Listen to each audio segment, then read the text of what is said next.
हाम्रो अब landing spot देखिँदैछ अनि हामी अब केही समयपछि हामी त्यहाँ यसरी यसरी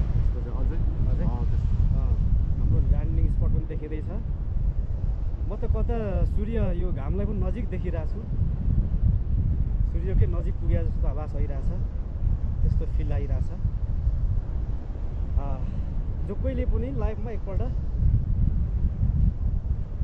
एकदम शून्य आकाशमा उडेर स्वर्गीय एकदम आनन्दको फिल गर्नु होला। मैले जुन धेरै अगाडिदेखि सोचेर प्लान गरेको आज सफल भएको छ। हाम्रो यता पाइलट हुनुहुन्छ, धरानवासी नै हुनुहुन्छ उहाँ। आकाशमा पुरा हावामा हराएको जस्तो अनुभव हुने,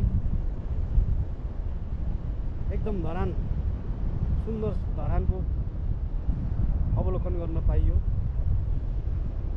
यस्तो राम्रो धरान, सुन्दर धरान, हरियाली, दायाँ साइडमा हरियाली, चिन्डे डाँडा है, चिन्डे डाँडाको भ्यू पनि देखिन्छ। अनि हाम्रो सर्दु नदी, सर्दु खोला पनि अब अहिले चाहिँ सुसाएको देखिँदैन।